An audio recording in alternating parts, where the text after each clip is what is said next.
الله أكبر الله أكبر الله أكبر لا إله إلا الله الله أكبر ولله الحمد. الحمد لله الحي القيوم الدائم الذي لا يحول ولا يزول، يعلم سر المرء وما يقول. أحمده سبحانه وتعالى وأشكره على نعمه التي لا تحصى، وأشهد أن لا إله إلا الله وحده لا شريك له، تفرد بالعظمة والعز والكبرياء. وأشهد أن نبينا محمدًا عبد الله ورسوله، اصطفاه ربه فكان خير رسول، صلى الله عليه وعلى آله وصحبه وسلم تسليما كثيرا. عباد الله، الإحسان في العمل من أهم وسائل النهضة المسلمين، لأنه يقتضي إتقان العمل، الأعمال فنؤديها على أتم وجه وأحسنه، لأننا نعلم يقينا أن الله تعالى مطلع علينا عالم بأحوالنا. الإحسان الذي فسره رسول الله صلى الله عليه وسلم حين قال: الإحسان أن تعبد الله كأنك تراه، فإن لم تكن تراه فإنه يراك. فقد أراد الإشارة إلى مراقبة الله تعالى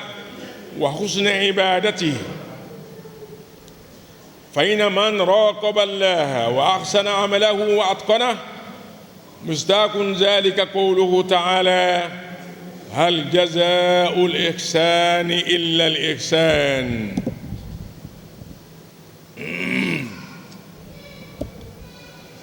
عباد الله، ومن تأمل آيات القرآن الكريم والسنة النبوية الشريفة اتضح له أن دائرة الإحسان تشمل جوانب الحياة كلها، عقيدة وعبادة ومعاملة وأخلاقا. فكل عبادة لابد لها من الإحسان والإتقان والإخلاص. عباد الله، ẹ̀yin Ọlọ́run lọ́kùnrin àti lóbìnrin, lọ́mọdé lágbàlagbà, mo sọ àsọlẹ̀ fórí ara mi àti fẹ́yìn náà nípa ìbẹ̀rù Ọlọ́run àti ìpayà Ọlọ́run. Ìbẹ̀rù Ọlọ́run àti ìpayà Ọlọ́run jàmá, òun náà ni ó mú wa là láyé àtọ̀lá kìámà, òun ni ó mú wa mérí bọ́ kó ń bi ìbínú Ọlọ́run. Òun náà kan náà, òun ni ó là wá títí lọ gbére. Ọlọ́run fi sọ́nù ọ̀rọ̀ rẹ̀ báyìí pé dájúdájú òun ó là, òun ó kóyọ àwọn tí wọ́n ń páyà òun Ọlọ́run lórí gbogbo ìgbésí ayé wọn. Òun ó là wọ́n, òun ó kó wọn yọ, ìbànújẹ́ òní tẹ́tí wọn bí mafazatihim, nípa pé wọ́n jèrè ìbẹ̀rù Ọlọ́run àti ìpáyà Ọlọ́run tí wọ́n gbé dání. La yamassuhum su', aburú kan ò ní kàn wọ́n, ó kéré ó tóbi inú aburú ẹ̀ ní màá jà máa, àwa náà ò ní màá. Gbogbo ẹni táburú kan tí ó kàn wá Ọlọ́run fi kàn wọ́n láyéláyé. Ó ní wala hum yahzanun, bákan náà wọn à sì ní banújẹ́ àwọn tí a wí. Ọlọ́run má jẹ́ banújẹ́ ńjọ́ náà, ọlá Qur'an. ẹ̀yin ẹrú Ọlọ́run lọ́kùnrin àti lóbìnrin, lọ́mọdé lágbàlagbà, Ànábì fi hàn wá pé ká ṣe dáadáa láyé òun ló dáa jàmá. Ká ṣe dáadáa, bí yẹn bá ṣe dáadáa láyé, ń bẹnu òkùnfà ohun tí ó máa jẹ́ ìlọsíwájú, àgbéga fún ìlú àti fọ́mọ ìlú. Torí pé béèyàn bá ṣiṣẹ́ sójú ẹ̀ dáadáa, ó láti gbẹ̀san lọ́dọ̀ Ọlọ́run. Adéwálé Muhammad Karim, òun ní ṣàlàyé fẹ́mi pẹ̀lú inú ọ̀rọ̀ rẹ̀ báyìí pé ohun tá ń pè ní dáadáa ṣíṣe, òun ní kí wọ́n máa sin Ọlọ́run, máa kírun, máa gbàwẹ̀, máa yẹ zaka, máa lọ sí hajj, máa ṣe sàárà, máa dùn àwọn èèyàn nínú gẹ́gẹ́ bíi pé wọ́n ní Ọlọ́run ni. Bí wọ́n bá tẹ̀ rí Ọlọ́run, mọ̀dájú kọ́ bá náà rí ẹ ní kọ̀kọ̀ àti ní gbangba. Jẹ́ ohun tánàbí ń tọ́ka wá sí mbẹ́ ọ̀kọ́já pé kí ni ká ṣọ́ Ọlọ́run ká ṣọ́ ìwọ Ọlọ́run lórí gbogbo ohun tá a bá ṣe nínú ìgbésí ayé ó ṣe kókó ó ṣe pàtàkì ká sì sin lọ́hùn sójú ẹ̀ dáadáa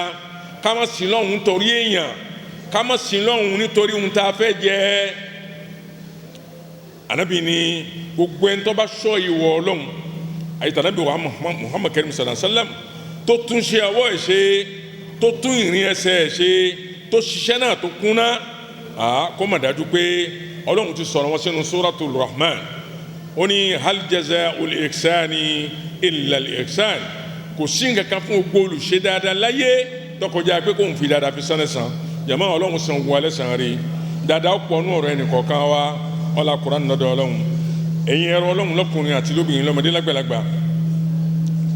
wọ́n ní gbogbo ẹni tó bá rọrí sí àyá Kùránì tá a ké fúnra wa ni àti sunnah Ànábì wa Muhammad yóò máa yé wa wípé ìṣe dáadáa láyé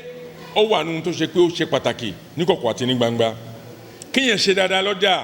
bó o bá ṣe dáadáa kí ló tún fẹ́ ṣe láyé ibẹ̀ lẹ̀sìn wà ibẹ̀ ni bẹ̀rù Ọlọ́run wà ibẹ̀ ni ìpayà Ọlọ́run ọba wà ìwà rí gan ibẹ̀ ló parí sí ó ní gẹ́rí gbogbo ìjọsìn kọ̀ọ̀kan téèyàn bá ṣe tí ó bá ṣe sójú ẹ̀ dáadáa kó kúnná pẹ̀lú ìmọ̀ Ọlọ́run láṣọ pé ọba náà ló rán òun níṣẹ́ náà ó kù díẹ̀ káàtó ẹ̀yin ẹ̀rọ Ọlọ́run lọ́kùnrin àti lóbìnrin ẹ jẹ́ kájọ papọ̀ kájọ tó pọ̀ àpọ̀ wo ọ̀rọ̀ Ọlọ́run tí ń sọ báyìí fún wa pé innama yataqabbalullahu minal muttaqin Ọlọ́run lóhùn ní gbàǹkankan lọ́dọ̀ ẹ̀dá jẹ́ àmọ́ àfẹn tó bá fi payọ̀ Ọlọ́run fi ṣiṣẹ́ náà ló wọ́n gbà èyí tẹ́ ń lọ sí Mákà lọ́wọ́lọ́wọ́ Ọlọ́run ṣe dìde eré fún yín o Ọlọ́run ṣe lálọ́bọ̀ o Ọlọ́run ṣe lálọ́gba o ọlá Kùránì á péjú sí yín yóò fún yín láṣẹ pé iṣẹ́ ṣe á sì péjú pàdé yín ọlá Kùránì nọ́dọ̀ Ọlọ́run à ń lọ Mákà òní ká máa lọ lé yẹ̀mí wò ó ń pé ọ̀nà dáa àbọ̀nà òun dáa kò sí ọ̀nà sí mbẹ́ o kéèyàn máa lọ lé yẹ̀mí wò pé kí wọ́n wò ǹjẹ́ wọ́n lọ ǹjẹ́ wọ́n bọ̀ ǹjẹ́ wọ́n ò rí iṣẹ́ ṣe Ọlọ́run ní kò bẹ̀ pẹ̀lú gbogbo ohun tó bá mọ̀ ó ní inna qabula al-a'mal kẹ́rí ìgbàṣẹ́ téèyàn bá ṣe lọ́dọ̀ Ọlọ́run kò dá la yakillu ahmiyatan anil a'mal náà ni Yorùbá náà ń sọ pé àti ṣiṣẹ́ ọjà bíi kọ́lọ́hún kó gbà lọ́dọ̀ yàn àti ṣiṣẹ́ ọjà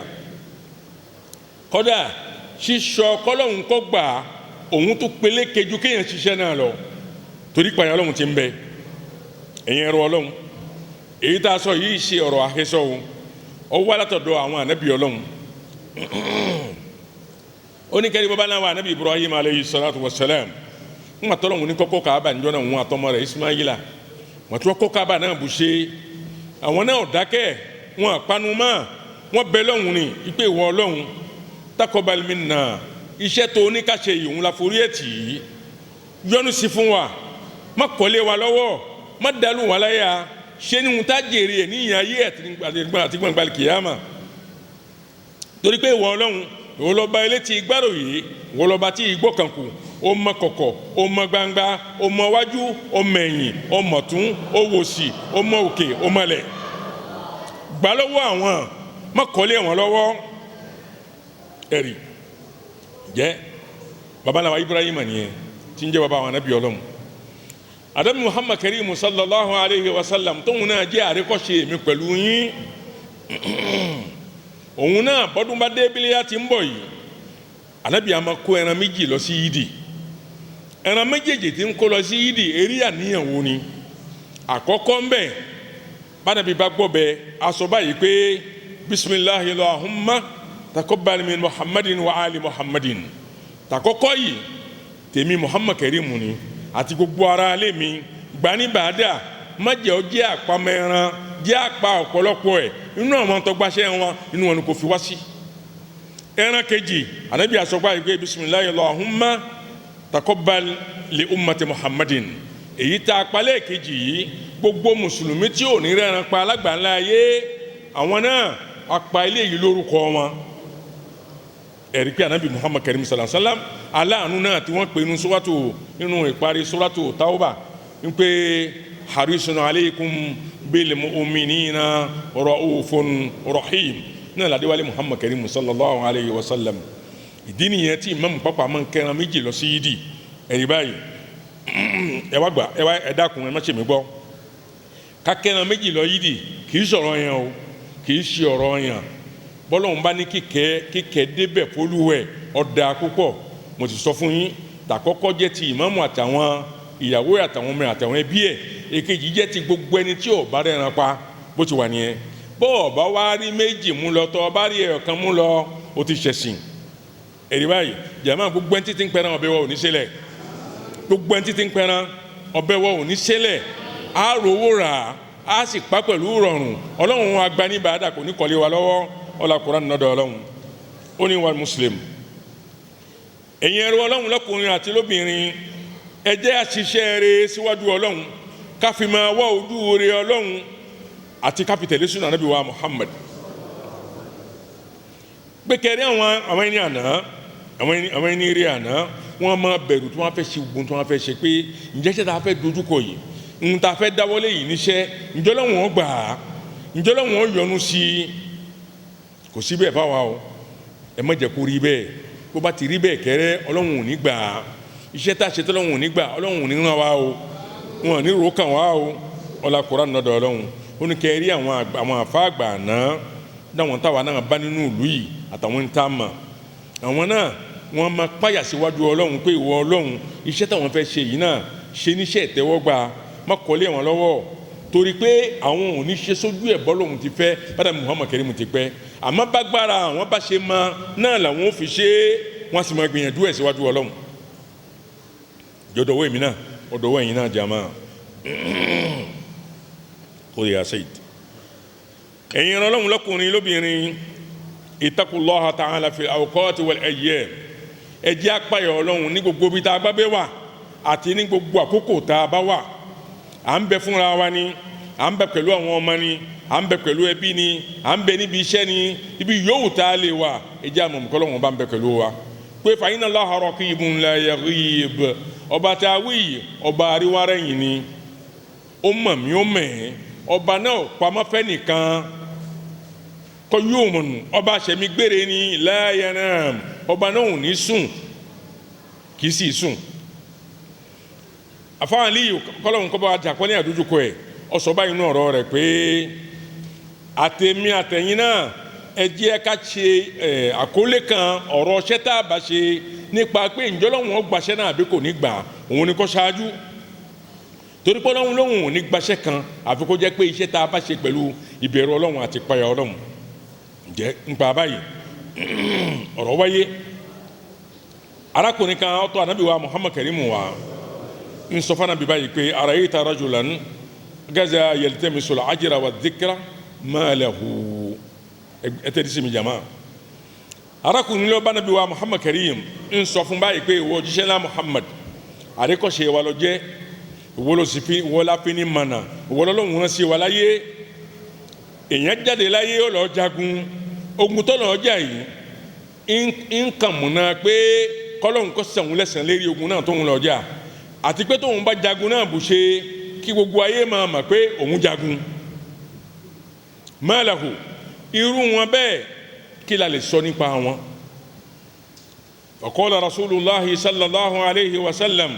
mọ̀tàlá yíwálé Muhammad Karim ọ̀dàhùn Ànábì ń sọ fún arákùnrin náà pé la shay'a lahu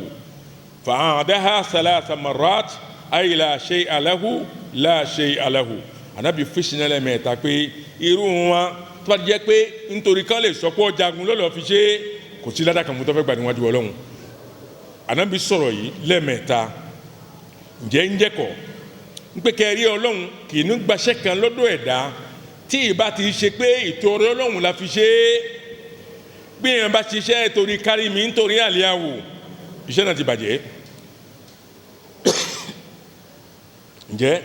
ọ̀dọ̀ èmi pẹ̀lú yín ǹjẹ́ la yuqbalu min al-amali illa ma kana lahu khalisan wabtughiya bihi wajhuhu iṣẹ́ téèyàn bá ṣe téèyàn fi wojú rẹ̀ Ọlọ́run tó sì ṣe pẹ̀lú ọkàn kan síwájú Ọlọ́run òun nìkan Ọlọ́run ó gbà tó bá ti di pé o ti ń ṣe àlíyáwó àti kárí mi nínú ẹ̀ Ọlọ́run dá ìlú ẹ̀ láyà Ọlọ́run àwọn ṣẹ́ wa Ọlọ́run dá ìlú wa láyà o ǹjẹ́ ká ṣọ́ra níbi ká pọ̀ gbogbo ohun tí ó bá ṣe wa jẹ́ níwájú Ọlọ́run bí táwọn ọ̀làdé yìí jàmá ó ní inna minal agniya ó ní bẹnu àwọn olówó man yunfik wọ́n máa náwó wọ́n làwọn kọ́ mọ́sálásí wọ́n làwọn kọ́lé kéwú wọ́n làwọn sanwó oṣù fáwọn àfáà àwọn sanwó náà bẹ̀ àwọn sanwó omi bẹ̀ nítorí kíni kí wọ́n lè sọ pé náwó ni nítorí àmọ́ náwó àdínì ìmọ̀ náwó ẹ̀sìn táwọn èèyàn bá ti sọ láyé mọ̀ pé oníṣẹ́ kan tó fẹ́ gbà mọ́ níwájú ọlọ́run àfọlábàkàtì ọ̀yà bíbí ọlọ́run fún bàbá wa Mùyíbí Muhammad jẹ́jẹ́ ọlọ́run jáde kìí máa dáa fún gbogbo ọ̀hádà tí n tó ṣe ọlọ́run fàdíjẹ́ náà san wọlé san ọ̀là Kùránì ọmọ bẹ́ẹ̀ yẹn ẹ̀jẹ̀ má dalí ẹ̀rú lẹ́yìn ọ̀là gbogbo ẹ̀yin tẹ́ gbéṣẹ́ ọlọ́run dání ọlọ́run ó gbà lọ́dọ̀ yín o àmọ́ ẹ ṣe pẹ̀lú ọkàn kan kọ́ ọlọ́run lẹ fi ń rajà rí lọ́dọ̀ ọlọ́run ni òun ló dáa jù. ó ní wọ́n yín nẹ́mi wọn lamẹ́ ó ní bẹ́nu àwọn àfáà mo sọ fún yín kébi tá à ń lọ ládé ní jama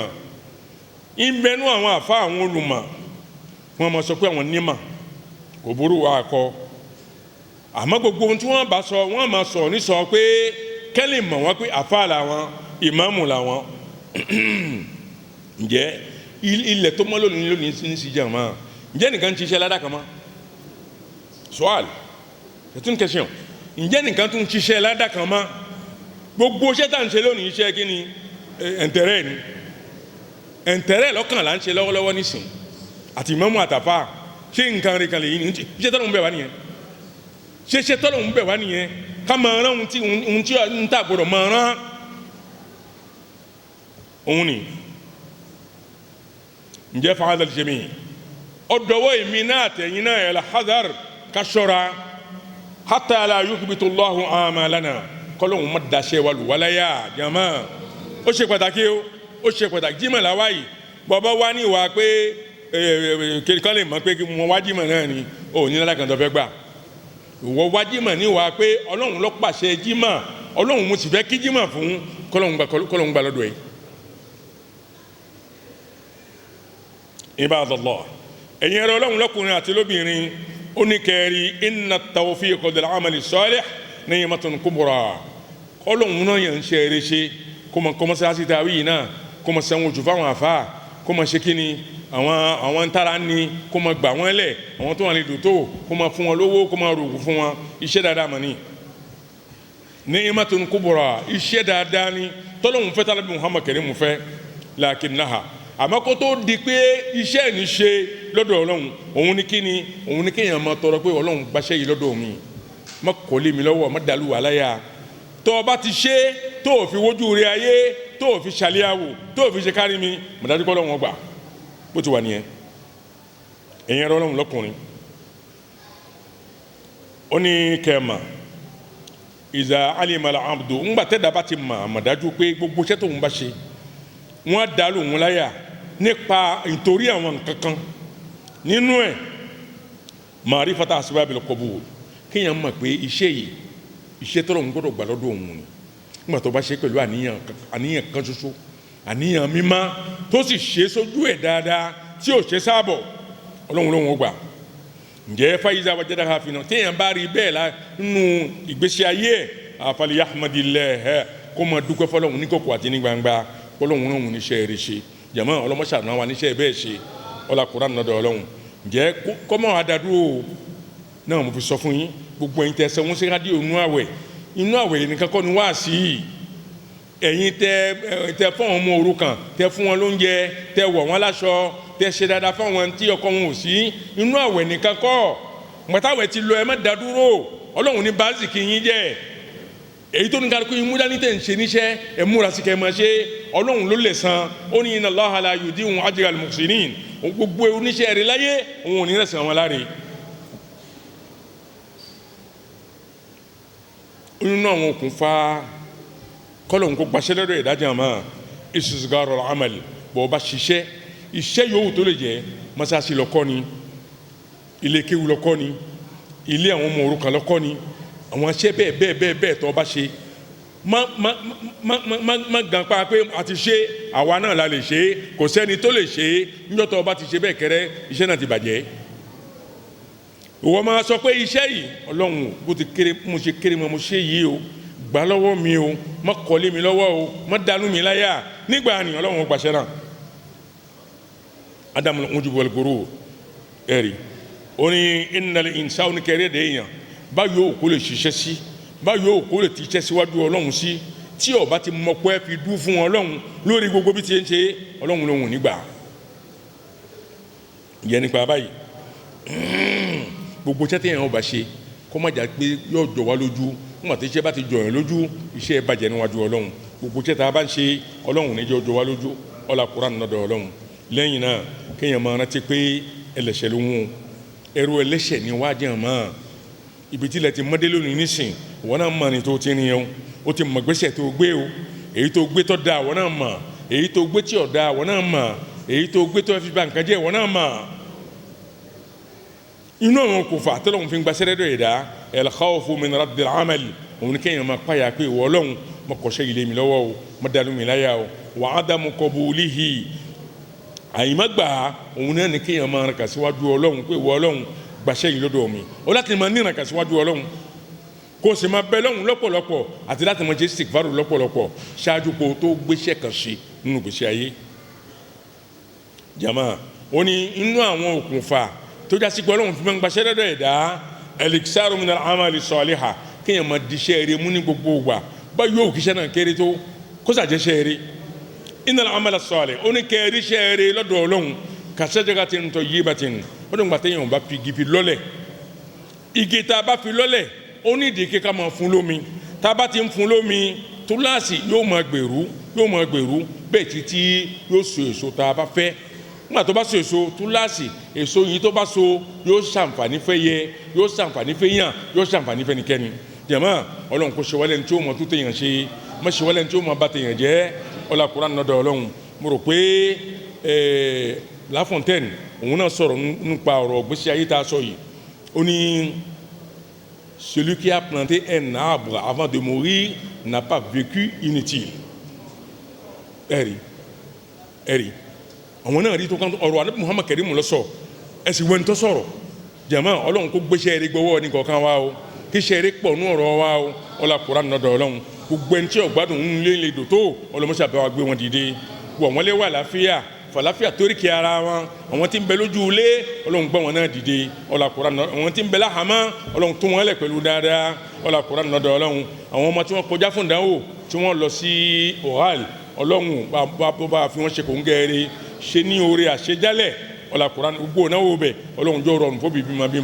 gbogbo ẹ̀yin tẹ́ ń ṣe sàárà gbogbo ẹ̀yin tẹ́ ń dùn yàn nú ìdùnnú ò ní já lọ́rọ̀ tìyín náà ayọ̀ yín ó kún ọlá Kùránì lọ́dọ̀ ọlọ́run ọmọ òye fẹ́ nìkọ̀ọ̀kan yín ọmọ lálùbáríkà fẹ́ nìkọ̀ọ̀kan yín gbogbo oníṣẹ́ ọwọ́ ọlọ́run ṣìnà rírí ṣe fún yín gbogbo ẹni tó di ṣọ́ọ̀bù ọlọ́run ní ti ṣọ́ọ̀bù yín gbogbo ọjà tí ń bẹ ń bẹ ọlọ́run sọdowó gbogbo ẹni tó jẹ gbèsè ọlọ́run bá yín san àwọn títí wọn há ọlọ́run bá wọn ṣàfàyọ ẹ̀ ọlá Kùránì inna Allaha wa malaikatahu yusalluna ala nabiy ya ayyuhalladhina amanu sallu alayhi wa sallimu taslima allahumma salli wa sallim ala abdika wa rasulika nabiyyina muhammadin wa alihi wa ashabihi ajma'in اللهم اغننا بحلالك عن حرامك واغننا بفضلك عمن سواك يا رب العالمين اللهم يسر لنا في الأرزاق وبارك لنا في أقواتنا وأوقاتنا وآمارنا ولا تجعل الدنيا أكبر همنا ولا مبلغ علمنا ووفقنا لما ينفعنا في معادنا اللهم جنبنا الكذب والغش وارزقنا الصدق والنصح اللهم قاتل كفرة هذا الكتاب الذين يكذبون برسلك ولا يؤمنون بكتابك ويقتلون أهل دينك اللهم خالف بين كلمتهم اللهم وفق ولاة أمور المسلمين إلى الخير والهدى والرشد والسداد والصلاح والإصلاح والاجتماع والائتلاف منا سائر طاعتنا تقبل منا سائر طاعتنا تقبل منا إنك أنت السميع العليم عباد الله إن الله يأمر بالعدل والإحسان وإيتاء ذي القربى وينهى عن الفحشاء والمنكر والبغي يعظكم لعلكم تذكرون اذكروا الله يذكركم واشكروه على نعمه يزدكم ولذكر الله أكبر والله يعلم ما تصنعون قوموا للصلاة يرحمكم الله أكبر.